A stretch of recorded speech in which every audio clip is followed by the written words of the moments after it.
O fim da guerra na Ucrânia está próximo? Sinais, motivos e o que está por trás deles. Mas o mais importante que quero contar para vocês hoje é que o verdadeiro processo de negociação não acontece onde as câmeras mostram. Já conversamos muitas vezes. A paz entre a Ucrânia e a Rússia só virá quando as elites de ambos os países enxergarem mais vantagens na paz do que na continuação dos combates. Essa não é uma fórmula cínica, é simplesmente como a política realmente funciona. E agora, parece que pela primeira vez em 3 anos e meio, já faz 4 anos, sim, essa fórmula começa a funcionar não só para um lado, mas para vários lados ao mesmo tempo. A essa fórmula Ucrânia mais Rússia, é preciso adicionar um terceiro jogador, a Europa, que acabou de aprovar para a Ucrânia um crédito de 90 milhões de euros por 2 milhões e ainda nem conseguiu utilizar direito esse dinheiro. Abrir mão de um fluxo financeiro dessa magnitude, defesa, encomendas militares, contratos de reconstrução, execução do orçamento. Bem, simplesmente não existe, como se diz, nenhum partido no poder que aceitaria isso. Então, para que a Europa também concorde com uma pausa, a Europa está ligada à Ucrânia. A Ucrânia está ligada, ou seja, à elite da Ucrânia. Está incrivelmente ligada à Europa, não é? Então eles também precisam de uma motivação muito forte, porque, como eu já disse, ninguém vai abrir mão de um prêmio desses voluntariamente. E aí entra em jogo um novo fator. Diretamente não, mas indiretamente. Irã. Onde Trump disse claramente: agora posso transferir minha atenção do Oriente Médio para o conflito entre Rússia e Ucrânia. Ou seja, no Oriente Médio ele já sabe o que vai acontecer. Nós não sabemos, talvez ele saiba que algo deu certo, talvez ele saiba que algo não deu certo e não vai dar certo até um determinado momento, mas ele chegou a alguma decisão. Esse é o status quo. Hoje vamos analisar como tudo isso está interligado, quais sinais indicam a aproximação do fim da guerra. Há sinais assim: por que o Kremlin passou a falar publicamente, e não mais só pelos serviços secretos, sobre a busca por instigadores? Instigadores, inclusive alguns específicos, o que pode realmente estar por trás do acordo econômico entre Moscou e Washington. Mas e qual é a questão principal? Por que discutir agora a proximidade do fim da guerra? Bem, nos últimos dias, não sei, talvez semanas, houve 5 sinais. O primeiro: Donald Trump, em 6 de julho, declarou publicamente que Putin está sob pressão. Bem, de onde vem essa pressão? Não é de nós, certo? Então, é de dentro. Ele diz sempre que quer acabar com a guerra. Isso simplesmente significa que seria melhor para Putin terminar a guerra, que é seu ponto de pressão, do que continuar com ela. E daí? E esse é um ponto importante. As negociações estão muito mais próximas de serem concluídas do que as pessoas pensam. Adiantando, né, as pessoas pensam em um tipo de negociação, mas Trump fala de negociações totalmente diferentes. Exato. E de certa forma Zelensky também falou sobre isso. Segundo, o chefe do gabinete do presidente da Ucrânia, Kirill Budanov, em entrevista ao Emassias Ucrânia, afirmou que há chances reais de que a fase ativa do conflito termine já em 2026. Ou seja, bem, como se diz, é isso. Embora, segundo ele, antes disso a escalada só vai aumentar. Mas isso é um fenômeno específico. Antes do acordo, todos buscam as melhores posições e tentam colocar o adversário na pior. Terceiro, 3 de julho. Sim, em 3 de julho, Putin, pessoalmente, durante uma visita aos militares, deu uma ordem pública específica. Pública, mais uma vez quero que vocês prestem atenção: encontrar e analisar os instigadores da continuação da guerra. Ou seja, existem então algumas pessoas más que querem a continuação da guerra. Ele mesmo começou essa guerra. Ele continuou essa guerra por 4 anos e já disse 100 vezes que não pretende ir embora. E ainda pretende conquistar mais terras. Ou seja, está claro que ele é o instigador da continuação da guerra. Mas ele quer dizer alguma coisa com isso, certo? Ele quer dizer alguma coisa. E publicamente, isso por si só soa mais como uma preparação para encerrar as ações do que para continuar os combates, certo? Não é? Estou procurando instigadores que querem, ou seja, estão me instigando. Mas eu não quero, e eles estão me instigando. Bem, eu vou explicar tudo isso. Esse nozinho que parece tão estranho, na verdade é muito simples. Basta puxar a linha certa e ele se desfaz imediatamente. Quarto, ou seja, sinais econômicos vindos da própria Rússia. Recorde, crise de combustível, déficit orçamentário e queda do preço do petróleo Urals. E o quinto, segundo dados do Financial Times e do The Economist, existem duas trilhas paralelas de negociações entre Moscou e Washington.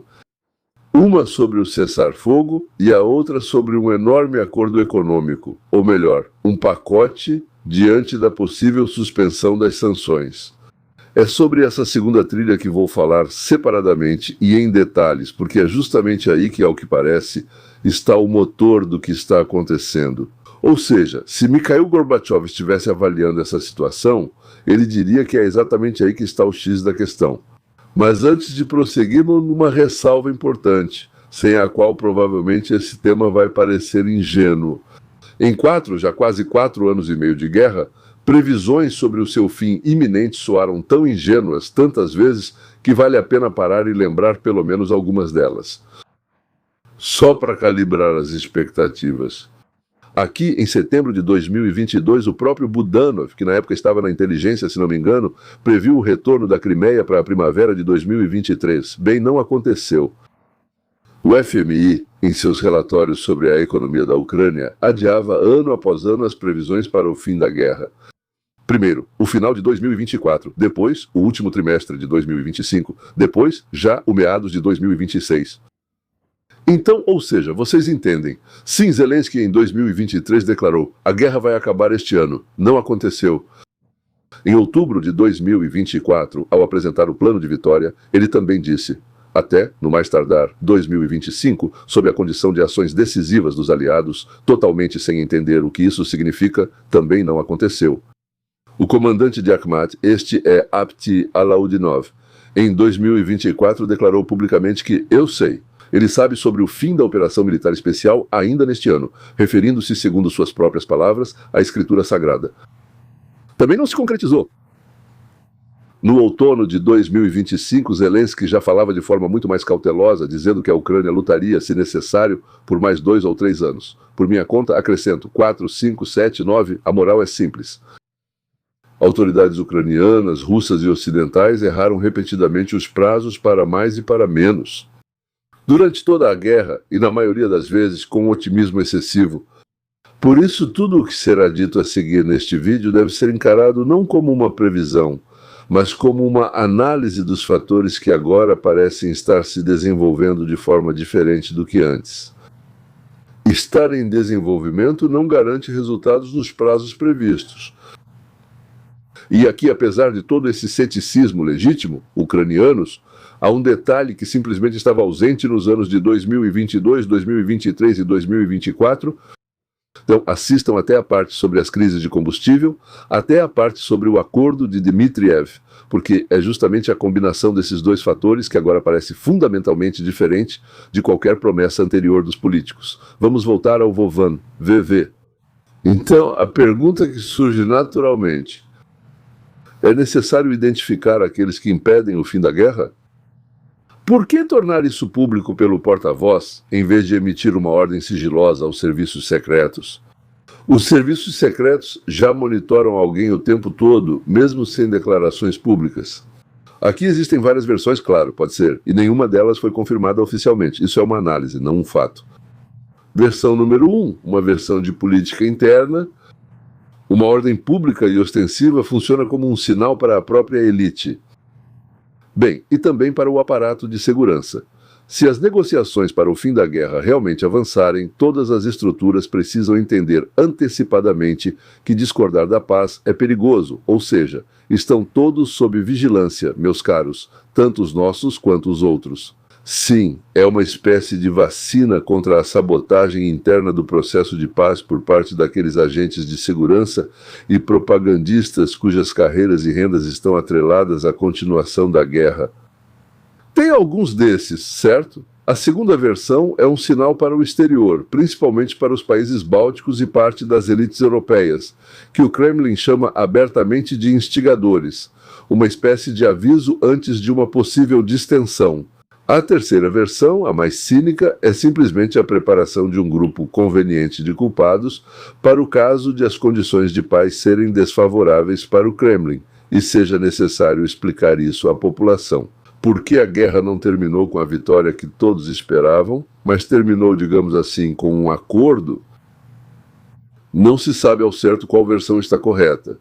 Mas o próprio fato de ser algo público e não feito nos bastidores é um forte sinal de que está sendo preparado algum próximo passo que exige uma justificativa política interna. Vamos olhar mais uma vez para a realidade. No início de julho de 2026, a crise de combustível na Rússia atingiu proporções recordes, provavelmente as maiores de toda a história do país pós-soviético. Devido aos ataques massivos de drones ucranianos de longo alcance contra as refinarias de petróleo. Ou seja, foi o Estado-Maior das Forças Armadas da Ucrânia que fez a avaliação. Cerca de 43% das capacidades projetadas de refino de petróleo foram desativadas.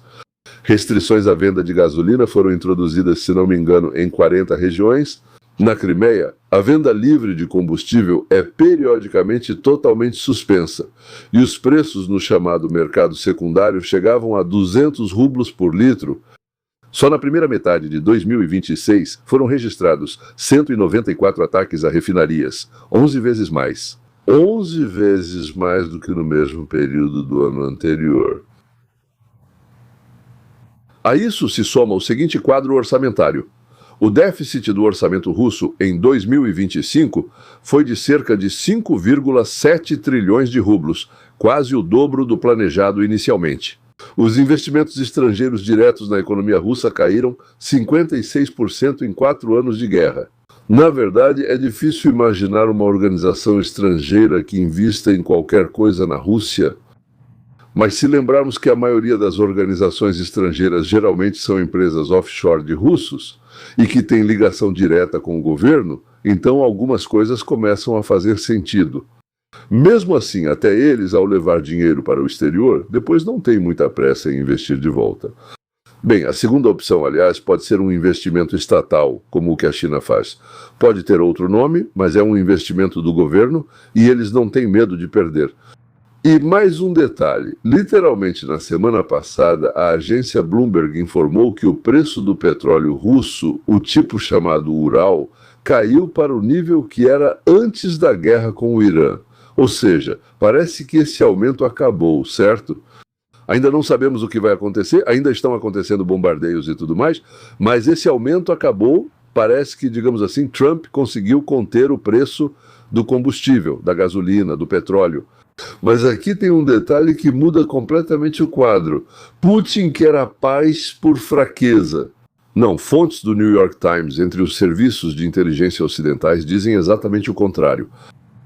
Segundo o New York Times, citando essas fontes de inteligência de vários países ocidentais, Putin tem certeza de que está vencendo a guerra e está disposto a continuá-la até obter controle total sobre a região de Donetsk, mesmo que isso leve mais 1 ano e meio ou 2 anos.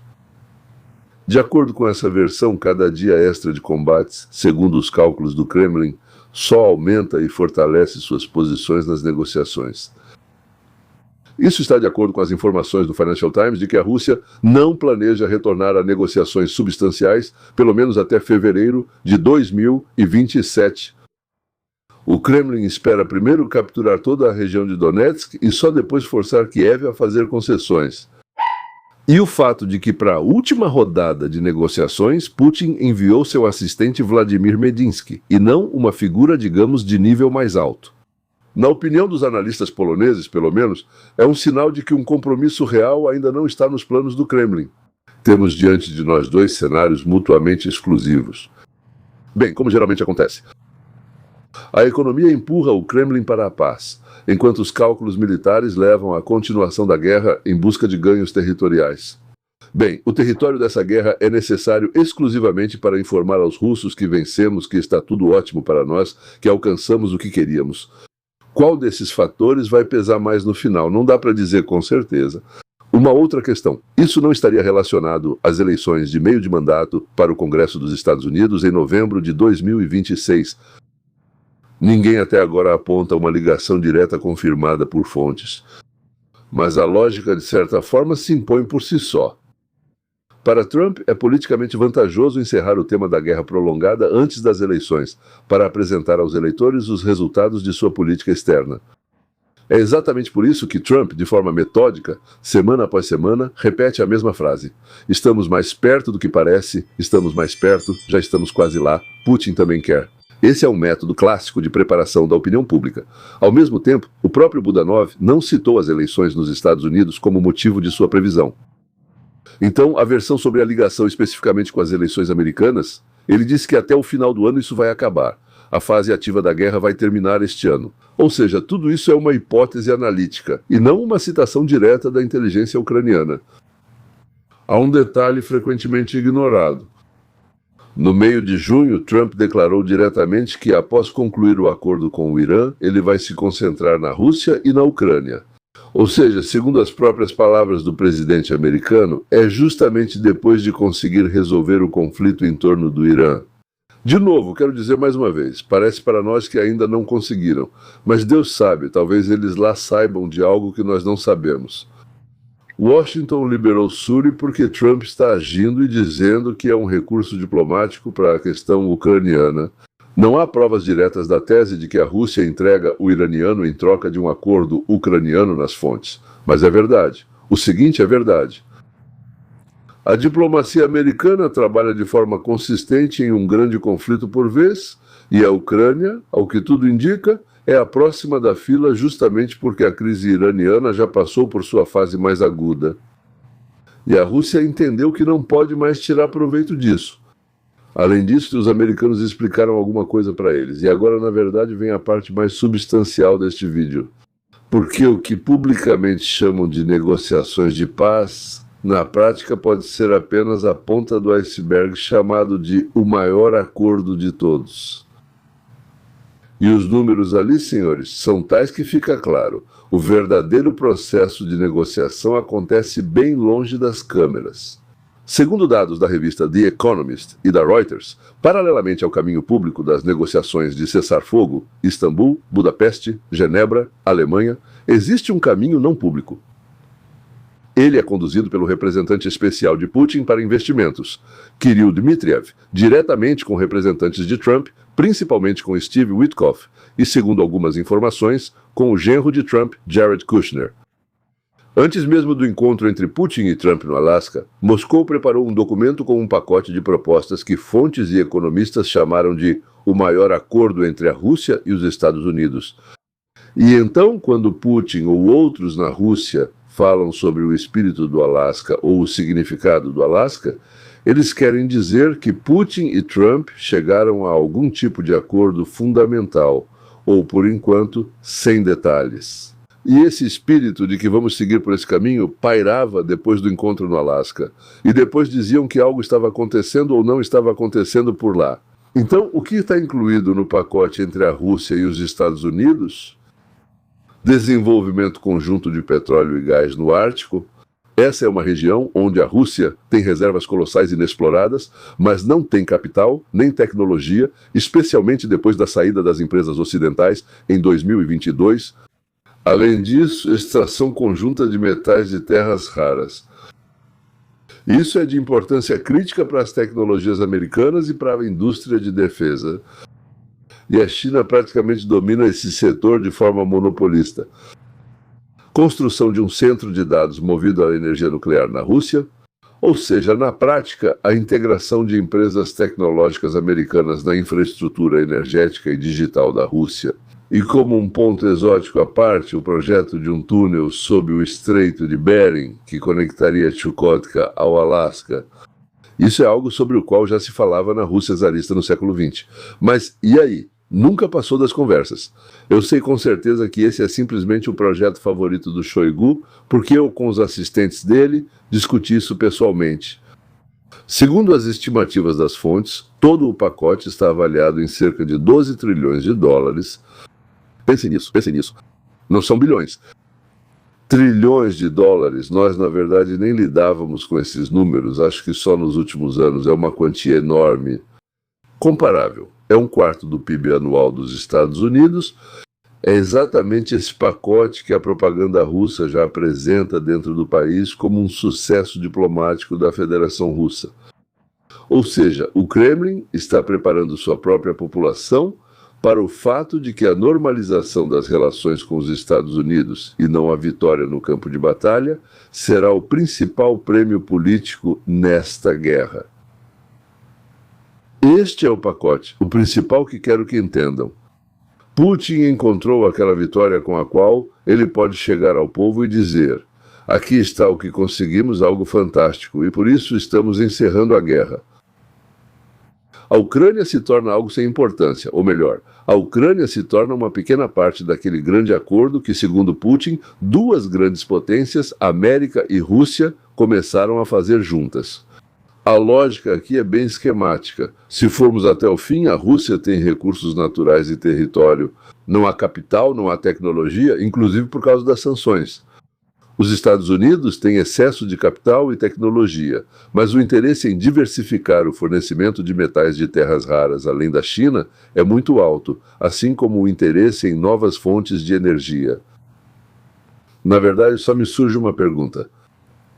Até que ponto a China vai ficar enfurecida se esse acordo for fechado? Mas vale lembrar que Nixon, na época, foi até a China e fez um acordo com eles para que não se aliassem à União Soviética. Foi uma jogada muito inteligente, e meu ex-sócio, com quem eu tinha um negócio nos anos 90, foi a China, junto com Nixon, depois de Nixon, sim, e me contava como tudo isso era feito. Outra questão é que os Estados Unidos cometeram alguns erros estúpidos. Quem fez isso foram pessoas inacreditáveis, sem nenhuma relação com o mundo dos negócios de verdade, vivendo num mundo de discussões acadêmicas sobre o que é bom ou ruim. Bem, mais ou menos como Karl Marx, que escreveu o livro de economia mais popular do mundo sem nunca ter estado em uma única empresa na vida. Agora está acontecendo algo parecido. Há uma tentativa de afastar Moscou de Pequim, e vamos torcer para que as pessoas do mundo dos negócios que estão negociando não repitam os mesmos erros que Nixon e sua equipe cometeram e também não cometam outros erros idiotas. Fórmula do acordo: Rússia libera recursos, Estados Unidos suspendem sanções e oferecem capital e tecnologia. Em troca, o Kremlin concorda em encerrar ou congelar a guerra, porque sem o levantamento das sanções, todo esse pacote simplesmente não pode ser tecnicamente implementado. A Rússia não deve sair da Ucrânia, mas pode congelar nas áreas onde está atualmente ao longo da linha atual.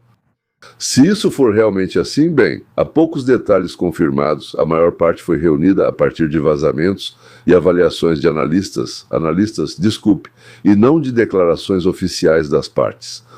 Então Putin, de repente, ganha um incentivo econômico muito mais forte para acabar com a guerra, muito mais forte do que qualquer consideração humanitária. Não porque a guerra seja imoral, certo?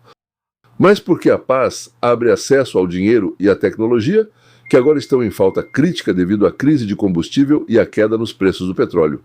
E é aqui que vale a pena voltar ao ponto de onde começamos, as elites de ambos os lados, certo? Para que a paz seja mais vantajosa do que a guerra para elas, para que mudem para o caminho da paz.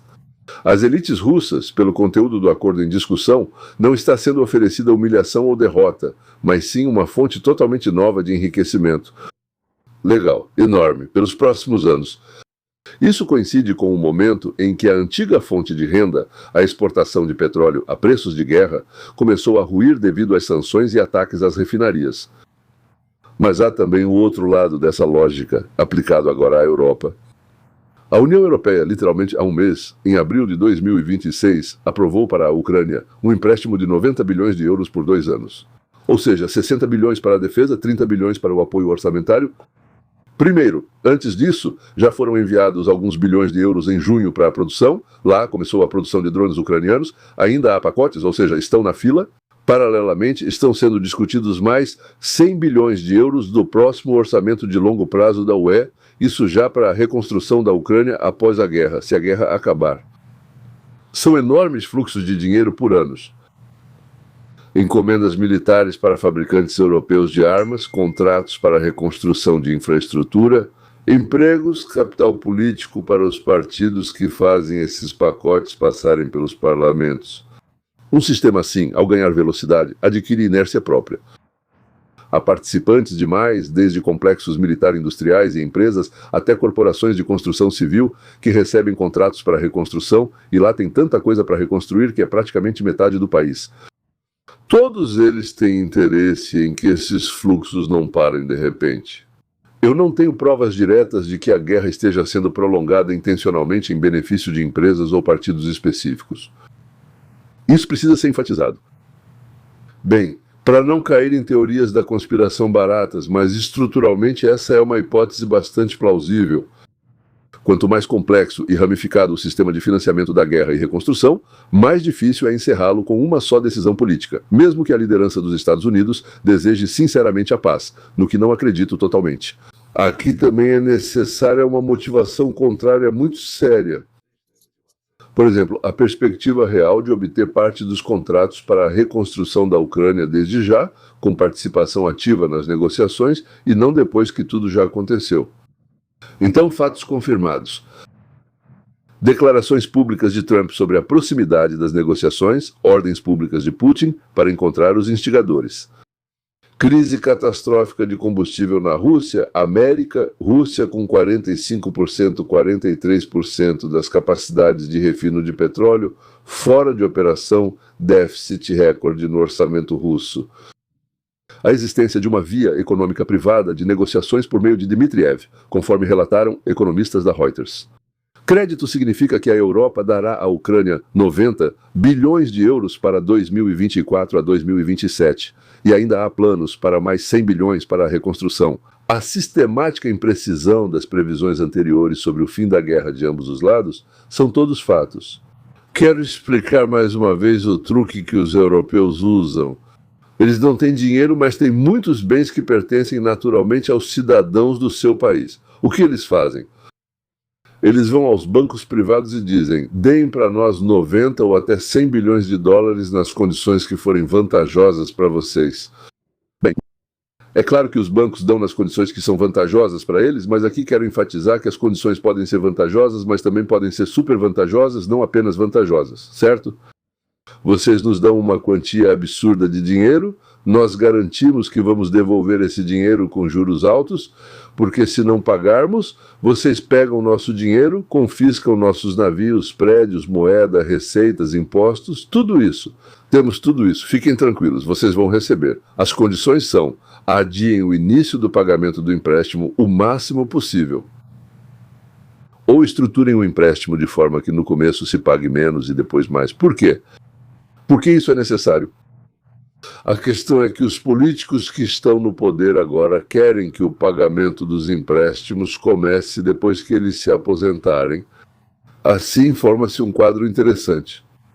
Algumas pessoas pegam o dinheiro, recebem propina de uma forma ou de outra. É claro que não é só em dinheiro, tem outras coisas também. Depois vão tranquilamente para outros empregos ou para a aposentadoria, começam a escrever livros, a dirigir universidades.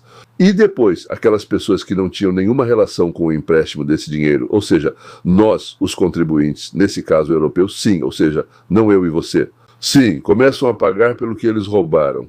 Ao mesmo tempo, é preciso alegrar os ucranianos. Esse dinheiro específico terá que ser devolvido não a eles, embora eles recebam parcialmente, sim, mas aos europeus, mas ao mesmo tempo unindo a Ucrânia à União Europeia com a ajuda desse dinheiro. Isso garante que a indústria da Ucrânia não será reconstruída de forma que se torne competitiva com a indústria dos principais países da União Europeia. Ou seja, com essa ação, alcança-se mais um ponto muito importante. A Ucrânia não se torna um país desenvolvido. A reconstrução da Ucrânia acaba nas mãos da União Europeia. Vai virar um país do terceiro mundo, de onde extraem recursos e levam pessoas para trabalhar em outros países. Bem, países que são considerados desenvolvidos, ou seja, a Ucrânia se torna uma república bananeira e serve como um local de recrutamento de soldados para o exército da União Europeia. Essa também é uma das tarefas importantes que a União Europeia estabelece, porque a população da Europa já não é mais capaz. A Ucrânia luta no campo de batalha, enquanto os ucranianos são capazes disso. Então, para que eles não queiram ficar em casa, mas sim ir para o exército, é preciso criar condições em que eles estejam melhor no exército do que em casa. Representantes da União Europeia e da administração do presidente da Ucrânia trabalham nisso. Versões e hipóteses analíticas. Prazos ligados às eleições americanas de novembro. O conteúdo específico do que exatamente Trump prometeu pessoalmente a Putin, além do levantamento e da imposição de sanções. A tese de que, portanto, os interesses institucionais europeus estão deliberadamente retardando o processo de paz. E, portanto, nada disso é confirmado diretamente por fontes. Tudo isso são minhas teorias da conspiração pessoais. Apesar de toda a incerteza, uma conclusão pode ser afirmada com confiança, no entanto. Pela primeira vez em muito tempo, os interesses da economia, da política e da pressão social dentro dos três principais atores, Rússia, Estados Unidos e Europa, começam a puxar em direção a algum tipo de resultado, e não apenas a continuação do status quo. Isso não é garantia de paz. Acabamos de lembrar quantas vezes previsões semelhantes já não se concretizaram, mas este é um ponto fundamentalmente diferente do que era há um ano. Pela primeira vez, não há apenas declarações humanitárias na mesa, mas também uma quantia enorme de dinheiro concreto, que é fisicamente impossível de obter sem o fim da guerra de alguma forma, de alguma maneira, congelamento, descongelamento, ou seja lá o que for. Quanto mais atentamente acompanhamos os números reais, combustível, orçamento, preço do petróleo, conteúdo dos acordos econômicos, não apenas pelas declarações nos palanques, mas entendemos para onde a história realmente caminha. Clareza é, bem, me parece, sempre melhor do que ilusões, não importa para que lado, não importa para que lado ela esteja direcionada. Não posso deixar de ser sarcástico, faz parte da minha natureza. Eu sempre ficava muito feliz quando comentaristas, analistas, políticos não muito bem-sucedidos chamavam Witkoff e Kushner de idiotas. Eu sempre pensava, que tipo de idiota você tem que ser para achar Kushner e Witkoff idiotas? Se você achou este vídeo interessante e útil, inscreva-se no canal do Telegram Leon Weinstein US. Lá eu acompanho o desenvolvimento deste tema e de outros assuntos entre os grandes episódios. E nós nos veremos, senhoras e senhores, muito em breve, porque estão surgindo tantas notícias que eu termino este episódio e já começo a trabalhar no próximo. Até logo!